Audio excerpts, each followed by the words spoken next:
गुरु मेरी पूजा गुरु गोविंद, गुरु मेरा पार ब्रह्म गुरु भगवंत, गुरु ब्रह्मा गुरुर्विष्णु गुरुदेवो महेश्वरः, गुरु साक्षात् परब्रह्म तस्मै श्री गुरुवे नमः।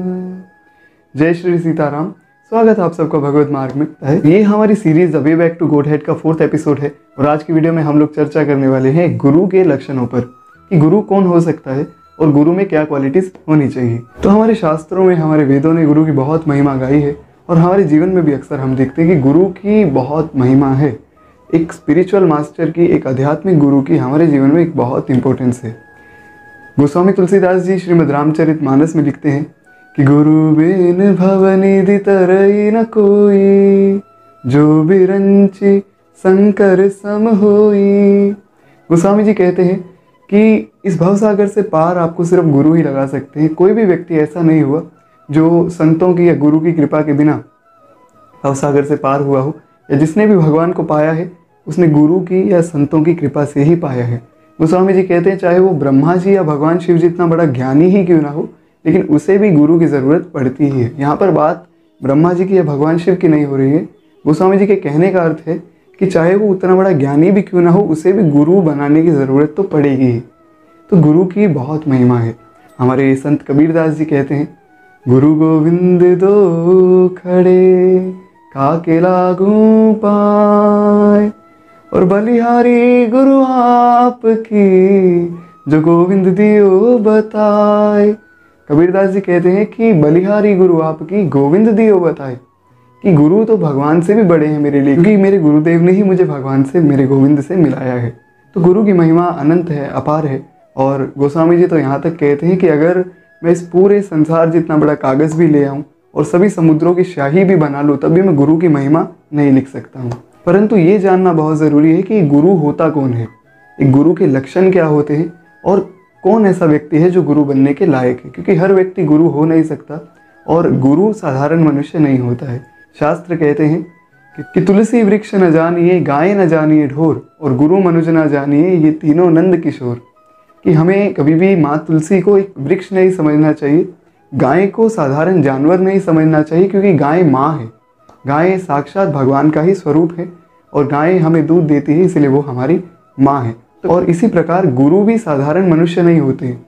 गुरु साक्षात गोविंद, साक्षात भगवान का ही स्वरूप होते हैं, जो कि भगवान का प्रतिनिधित्व करने के लिए इस संसार में आते हैं। हम सब कलयुग ग्रसित जीवों को भवसागर से पार लगाने के लिए संसार में अवतार लेते हैं। तो एक गुरु कौन बन सकता है, एक गुरु के क्या लक्षण होते हैं, ये जानना बहुत ज़रूरी है। क्योंकि आजकल हम देखते हैं कि बहुत से ऐसे ढोंगी पाखंडी लोग घूम रहे हैं जो भगवान के नाम पर या धर्म के नाम पर लोगों को लूटते हैं, और उन पाखंडियों की वजह से जो सच्चे संत हैं, जो वास्तविक गुरु हैं, उनका अपमान होता है, संत समाज का अपमान होता है। तो ऐसे लोगों से बचने के लिए हमें ये जानना बहुत ज़रूरी है कि गुरु के लक्षण क्या होते हैं, ताकि हम देख सकें कि जिसको भी हम गुरु बना रहे हैं क्या वो सच में गुरु बनने के लायक है या फिर नहीं। तो वीडियो को पूरा ज़रूर देखिएगा, क्योंकि little knowledge is a dangerous thing. तो एक गुरु के लक्षण क्या होते हैं, कौन गुरु बन सकता है, आइए जानते हैं। तो सबसे पहले हम ये जानते हैं कि गुरु शब्द का अर्थ क्या है। ये जो शब्द है गुरु, ये हर व्यक्ति के लिए प्रयोग नहीं हो सकता है। गुरु शब्द का भी शास्त्र अर्थ बताते हैं। शास्त्र कहते हैं कि गिरिति अज्ञान अंधकारम इति गुरु। गुरु मतलब जो आपको अंधकार से, अज्ञान से बाहर लेकर आए। गुरु शब्द का अर्थ है गु यानी कि अंधकार, और रु यानी कि जो उसे बाहर लेकर आए। तो गुरु वही होता है जो आपको अज्ञान के अंधकार से बाहर निकाले और भगवान के ज्ञान रूपी प्रकाश में स्थित कर दे। तो शास्त्र बताते हैं, आचार्यो वेद संपन्नो विष्णु भक्त विमत्सर। शास्त्र कहते हैं कि जो आचार्य हैं, जो गुरु हैं, वो वेद संपन्न होने चाहिए। सबसे पहली रिक्वायरमेंट गुरु की यही होती है कि वो 4 संप्रदाय में से किसी एक संप्रदाय से जुड़ा हो। हमारी वैष्णव परंपरा में 4 संप्रदाय बताए गए हैं, जो कि इस प्रकार हैं: ब्रह्म संप्रदाय, श्री संप्रदाय, रुद्र संप्रदाय और कुमार संप्रदाय। अब ये 4 संप्रदाय कैसे हैं और इनकी डिटेल क्या है, वो हम आने वाली वीडियोस में कवर करेंगे। तो जो लोग इनके बारे में जानते हैं उन लोगों को पता होगा कि गुरु वही होता है जो चारों में से किसी एक संप्रदाय में दीक्षित हो, जो गुरु परंपरा से चलता हुआ आ रहा हो, गुरु मनमुखी ना हो। ऐसा नहीं हो कि कोई भी व्यक्ति उठे और थोड़ा बहुत यहाँ से वहाँ से उसने ज्ञान लिया और वो कह दे कि मैं सबका गुरु हूँ। ऐसा नहीं होता है। एक गुरु बनने के लिए आपको प्रामाणिक होना बहुत ज़रूरी है। वो कैसे होते हैं कि आप चारों में से किसी एक संप्रदाय में एक गुरु परंपरा से दीक्षा लें और दीक्षा लेने के बाद ही एक व्यक्ति गुरु बन सकता है। एक प्रामाणिक गुरु से उसने सभी वेदों का पठन किया हो, सभी वेद पढ़े हो, सब वेदों का उसे ज्ञान हो, तब जाकर वो एक आचार्य बनता है। और दूसरी रिक्वायरमेंट शास्त्र बताते हैं कि आचार्य वेद संपन्नो विष्णु भक्त विमत्सर, कि वो भगवान विष्णु का, भगवान नारायण का, भगवान राम का या भगवान कृष्ण का भक्त हो। हालांकि ठाकुर जी में भेद नहीं है, आप उन्हें राम कहें, कृष्ण कहें, नारायण कहें, अपना अपना भाव है। जिस भी रूप में, जिस भी भाव में भगवान आपको भाएं, आप उस रूप से उन्हें भज सकते हैं। तो वो भगवान का भक्त हो और वो अपनी बड़ाई ना करे, आपको भगवान की ओर प्रेरित करे। गुरु वही होता है जो भगवान की महिमा गाए, अपनी महिमा ना गाए। जो व्यक्ति अपनी महिमा गाता है या जो व्यक्ति धन लेने के लिए, पैसे लेने के लिए अपना ही गुणगान करता है, वे गुरु नहीं हो सकता है। गुरु का सबसे बड़ा गुण यही होता है कि वे भगवान विष्णु का, भगवान नारायण का भक्त हो। उसके बाद शास्त्र कहते हैं कि मंत्रज्ञो मंत्र भक्तच्च सदा ये मंत्रस्य श्रुति, कहते हैं कि गुरु के पास एक प्रामाणिक मंत्र हो जो उसने अपने गुरुदेव से लिया हो और वो उसको जब परिपक्व कर ले तब आगे वो आपको मंत्र दे। देखिए ये बहुत ज़रूरी बात है, इसको जानना बहुत ज़रूरी है। यहाँ पर हम एक एग्जाम्पल से समझ सकते हैं। जैसे एक पंछी होता है, उसके 2 पंख होते हैं, उसी प्रकार गुरु के भी 2 पंख बताए गए हैं। अब वो पंख कैसे हैं? एक पंख है ज्ञान का और एक है वैराग्य का। जिस गुरु में ज्ञान हो लेकिन वैराग्य ना हो, वो गुरु नहीं है, वो पाखंडी है। तो गुरु के पास ज्ञान और वैराग्य दोनों का होना बहुत ज़रूरी है। और जब वो ज्ञान और वैराग्य में परिपक्व हो जाए, जब वो एक मंत्र को साध ले, अपने जीवन में अपना ले, जो वो कह रहा है वो खुद कर चुका हो और वो कर रहा हो, तभी हम उसे गुरु मान सकते हैं। गुरु का सबसे बड़ा लक्षण यही होता है कि वो खुद का और अपने शिष्य का भला करे। जहाँ शिष्य पतन की ओर जा रहा हो, वो शिष्य को डांट लगाए, शिष्य को वापस लेकर आए। तो शास्त्र कहते हैं कि गुरु में दम यानी कि दिखावा ना हो। दम का अर्थ यहाँ पर शक्ति से नहीं है, यहाँ पर दम का अर्थ है कि दम यानी कि दिखावा गुरु में ना हो। जो दिखावा कर रहा है, जैसा कि मैंने अभी आपको बताया कि जो वो खुद कह रहा है, अगर वो खुद ही पालन नहीं कर रहा है तो वो दिखावा कर रहा है, वो पाखंड कर रहा है। और शास्त्र कहते हैं कि गुरु वही होता है जो आपसे धन की अपेक्षा ना रखे। जो व्यक्ति आपसे धन की मांग रखता है कि मैं इसे शिष्य बनाऊंगा तो ये मुझे धन देगा, तो वो गुरु नहीं हो सकता है। गुरु वही व्यक्ति होता है जो निस्वार्थ हो, जो केवल आपको भगवान से मिलाए। इसीलिए कबीरदास जी ने कहा कि बलिहारी गुरु आपकी गोविंद दियो बताए। तो अब एक गुरु और एक लॉयर में काफ़ी सिमिलरिटीज़ होती है। जैसे हम देखते हैं एक लॉयर को लॉयर बनने के लिए पहले एक इंस्टीट्यूट से पढ़ाई करनी होती है, उसे कॉन्स्टिट्यूशन के बारे में जानना होता है। उसी प्रकार गुरु को भी एक संप्रदाय से दीक्षा लेनी होती है और सभी वेदों का पठन करना होता है।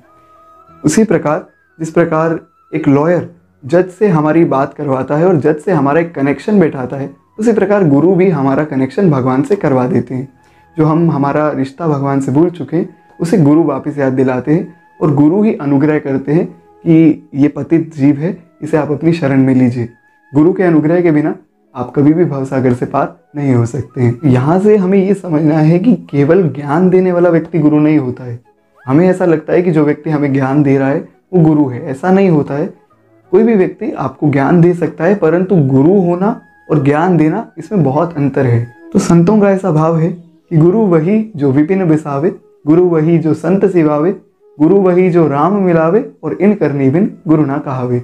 संत कहते हैं कि गुरु वही है जो भगवान के नित्य धाम में आपको बसाए, जो हमेशा आपको भगवान से जोड़े रखे। गुरु वही जो संत सिवावे, जो अन्य संतों की सेवा आपसे करवाए, क्योंकि संत सेवा के बिना आप भगवान से कभी भी नहीं मिल सकते हैं। भगवान के पास जाना है, भगवान को पाना है, तो संतों की सेवा बहुत आवश्यक है। संतों की सेवा करवाए वही वास्तविक गुरु है। लेकिन अगर जो कहे कि सिर्फ एक मेरे पास ही आओ और किसी संत के पास, किसी भक्त के पास मत जाओ, आपको और कहीं जाने की ज़रूरत नहीं है, आप और किसी की सेवा मत करो, केवल एक मेरी सेवा करो, तो वो गुरु नहीं है, वो पाखंडी है। और गुरु वही जो राम मिलावे, जो आपको भगवान से मिलाए, जो केवल अपना गुणगान कर रहा है कि मुझे पैसे दो, मुझे धन दो, या बस मेरी महिमा गाते रहो, वो वास्तविक गुरु नहीं है। हालांकि यहाँ से हमें ये समझना है कि हमें तो गुरु की महिमा गानी है, परंतु गुरु अगर खुद अपनी महिमा गा रहा है तो वो वास्तव में गुरु नहीं है।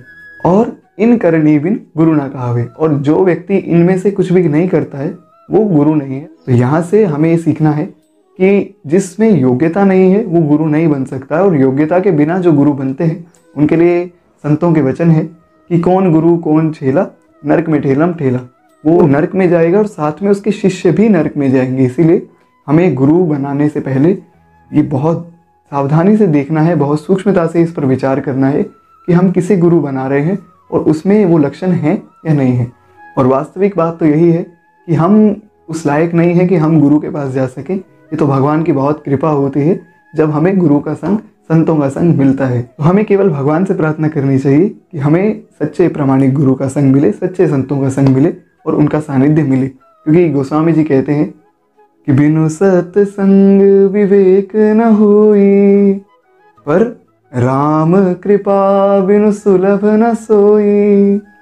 बिनु सत्संग विवेक न होई। गोस्वामी जी कहते हैं कि सत्संग के बिना, संतों के, भक्तों के या अच्छे व्यक्ति के संग के बिना आप में विवेक नहीं आ सकता है। आप कितना ही पढ़ लें, आप कितनी ही डिग्री ले लें, परंतु अगर आपके पास एक सच्चे भक्त का या एक अच्छे व्यक्ति का संग नहीं है तो आपकी वो सब डिग्री बेकार है। अगर आपके पास अच्छे व्यक्ति का संग नहीं है तो आप में विवेक नहीं आ सकता है। संग मिलेगा कैसे? तो गोस्वामी जी कहते हैं कि राम कृपा बिनु सुलभ न सोई। भक्तों का संग केवल और केवल राम कृपा से ही, भगवान की कृपा से ही मिलता है। तो आशा है कि आज की वीडियो से आपको काफ़ी कुछ सीखने को मिला होगा। अगर आपको वीडियो अच्छी लगी तो आप इसे लाइक कर सकते हैं और कमेंट सेक्शन में आप अपना रिव्यू लिख सकते हैं। और अगर आपका कुछ सजेशन हो, कुछ डाउट हो तो वो भी आप कमेंट सेक्शन में लिख सकते हैं। आने वाली वीडियोस का इंतजार कीजिए। तो अब आपको करना क्या है कि अगर आप यूट्यूब पर देख रहे हैं तो आप हमारे चैनल को सब्सक्राइब कर सकते हैं, और इंस्टाग्राम या फेसबुक पर देख रहे हैं तो आप हमारे पेजेस को फॉलो कर सकते हैं, ताकि हमारी आने वाली सभी वीडियोस की नोटिफिकेशन आपके पास जल्द से जल्द पहुंच जाए। तो मिलते हैं हमारी अगली वीडियो में, तब तक के लिए हरे कृष्णा, जय श्री राम।